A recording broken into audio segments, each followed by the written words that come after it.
So what does it mean when a filmmaker uses a low camera angle shot? What is it doing to you? How is it manipulating you? I am all powerful.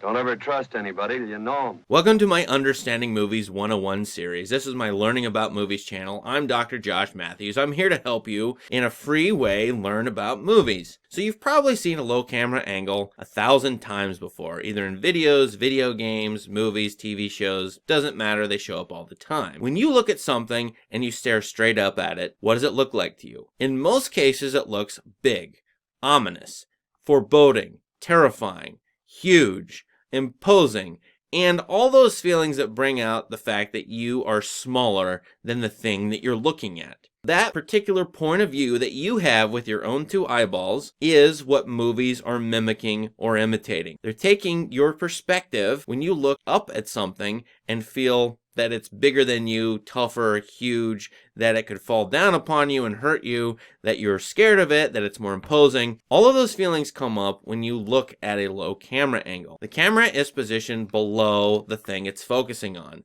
looking up at it. It could be just a little bit below, it could be a lot below, it could be at the floor, it could be below the floor. So when the camera looks up at something, it really distorts what that thing is. This trick was used in many movies, including the Harry Potter series, in which the actor Robbie Coltrane, who is pretty short, I mean he's a little bit shorter than average, plays Hagrid. Well, Hagrid is a huge, imposing character. How do they make Hagrid look big?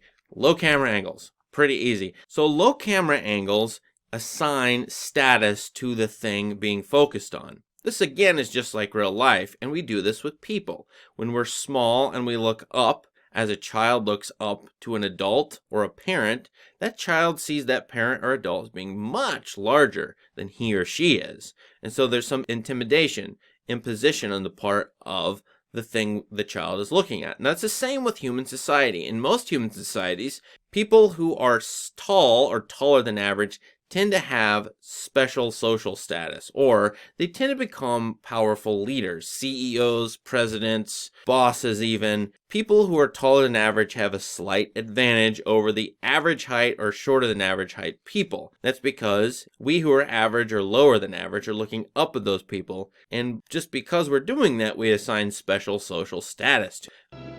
He's looking at you, kid. Movies use that all the time to make small figures look big, to make big figures look even bigger, powerful things look even more powerful. And thus you get a psychological perspective on the thing you're looking at. You get what characters are feeling when they look up at something. You get what you're supposed to feel as an audience member when you look up at something. Now there's two cautions here. One caution is, I'm only describing what has happened so far in movie history. Film grammar so far has showed us that low camera angles make something big and thus making it huge, imposing, and dominant. But that doesn't mean that in the future that's going to happen. Filmmakers might even change what that grammar means of the low camera angle. The second caution is that this is not a universal necessarily. I would use the 70% rule. In other words, 70% of the time, low camera angles mean what I just said they mean, that the subject matter is dominating or imposing or tough or terrifying. But there are some filmmakers who know this grammar and then subvert it, or change it, or manipulate it. And there are also bad filmmakers who don't know what they're doing. So sometimes when you see low camera angles, they don't necessarily mean what I said they mean, or what the textbooks say they mean. Meanings can change depending on context. That is the most important lesson of film criticism, that context is everything.